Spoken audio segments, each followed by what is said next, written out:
Welcome to Garage Gym Athlete Ask Me Anything. It's pretty simple. I'll be answering questions from the thousands of athletes that follow our daily programming. If you have a question or topic you want submitted, go to garagegymathlete.com/AMA. Let's get started.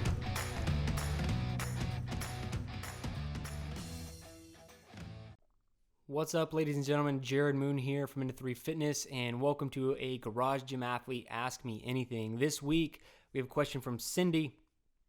Not going to read the entire question, just going to kind of paraphrase it. Basically, how do you motivate other people, other human beings to get involved in fitness and to start fitness? There are some people in her life who have some medical conditions, and she wants to know, like, how do I get them motivated? You know, it's really important for them to be healthy, and I want to know how to get them motivated. And that's a question, unfortunately, I get asked all the time. It's something as a coach that I have studied and researched, because getting people to stick to things is the most important part. And we're not just talking about from a coach to athlete perspective. We're talking about people in your life, and that's kind of how I'm going to answer the question. And I feel like there's always got to be a what's in it for them that is going to be a little bit different than maybe why you care about fitness or why you want to do things. Telling someone they need to be healthy, if they're not already healthy or they don't have that practice, then they probably just don't care that much. Or they'll pay lip service to the idea that, yes, I care, but they're not doing anything about it. So clearly they don't actually care about not necessarily taking care of themselves, but they don't care about doing the activity. And I find a lot of times it's just because it's extremely overwhelming and there's too much information. Really, like, if you didn't know where to start right now, we were talking, you could do CrossFit, you could do concurrent training, you could do powerlifting, maybe you should be going to a cycling class. And that's just the very tip of the iceberg with what should I do in fitness to not get injured and still have fun. But then we get into nutrition, which is the biggest loaded topic on the planet in this industry. Is like keto versus vegan versus carnivore versus just, everything in moderation, and it's not a big deal. Counting calories versus not, macros. There's so many different ideas, and nobody knows the answer. So anyone out there listening to this, like, you can pull up scientific studies on why veganism is the best, and you can do the same for paleo. It's a really strange world that we live in where science isn't actually that helpful when it comes to nutrition, and I think that's because every body individually is different.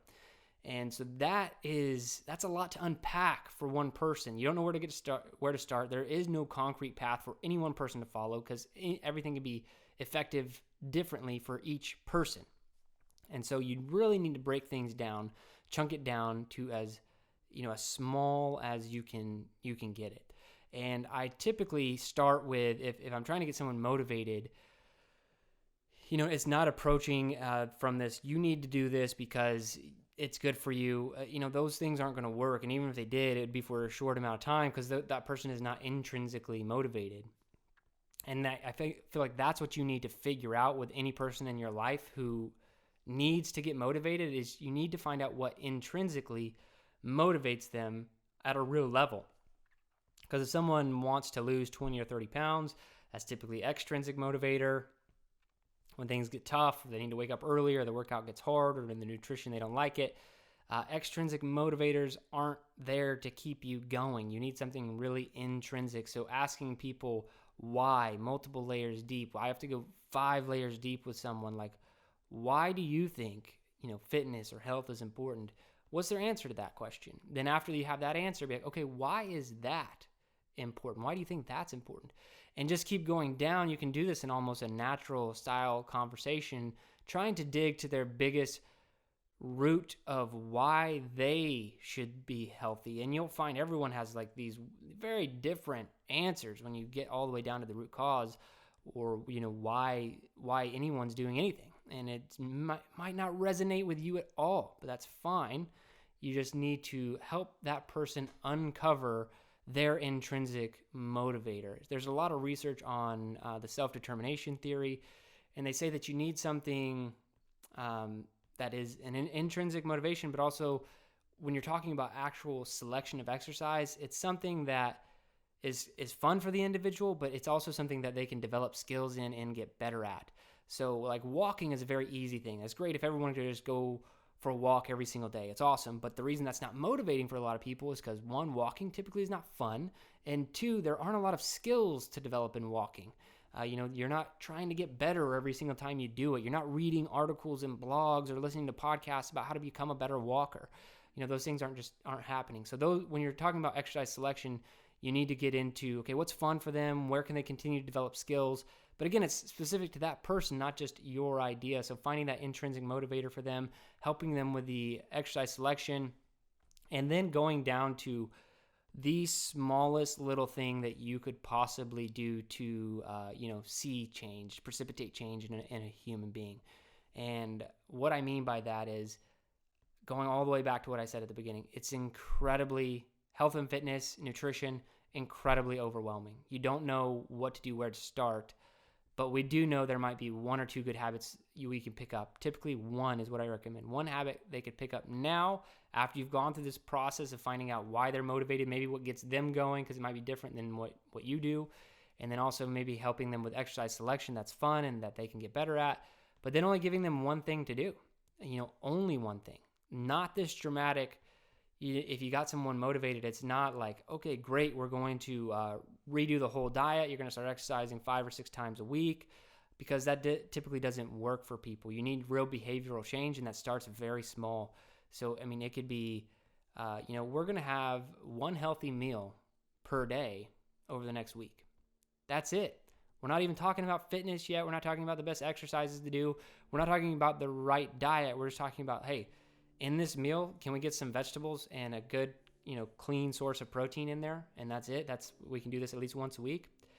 And you're going to have to slowly build those habits depending on how far, if this is where you want them to be and they're all the way over here, like you have to start smaller and smaller. If they're here and you just need to get them over a little bit, you could start a little bit bigger than something like that. But it's picking up these small little habits, maybe 1 week at a time, 3 weeks at a time, and just slowly adding them in there. Because there is no, other than some like dramatic health cases I've seen, of people like getting some bad news about heart health or something, and they flip that switch, and they're all of a sudden this motivated individual. But you can look at the data, of people who get really motivated for a small bout, lose a bunch of weight, they typically gain it all back. Now, this might be over the course of years, but they typically gain it all back.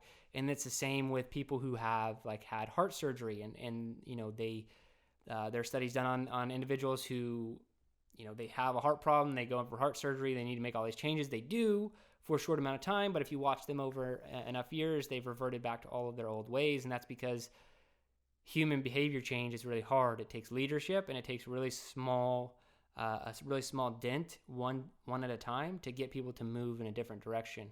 So I would say, I don't think that you can truly motivate someone, but you can lead them down the path in a very slow, incremental way that I've kind of laid out for you here, especially if you truly care about this person, you want to put in the time and effort to do that. I think that you should express to them daily how important it is for them to, maintain their health and do these things, and just nudge them in the right direction. Because you did mention in your question, like it can't just be lead by example, and it's not. I have a pretty clean diet. I'm exercise regularly, and it doesn't motivate people in my family to do that too. What it does is it puts me on this pedestal. They think that I'm some sort of like, robot, like they don't associate with, like, oh, that Jerred can do that, but I can't do that. And so that's leading by example is not typically the best way. You have to walk people through very slow behavioral change, one thing at a time, and just never give up in the process. So hopefully that answers your question, and I appreciate you asking. That's something that I've really done a lot of research and dove into a lot over the years. If you want to ask a question, you can go to garagegymathlete.com/AMA, and I will get it answered here on the podcast. If you're listening to this, please 5-star review, positive comment, really helps the show out and gets it out to more people. And if you are watching this on YouTube, give me a like, subscribe to the channel so you know when new videos are coming out. Leave me a comment. Let me know what you think and what you want to see more of. Either way, guys, thank you so much for listening or watching.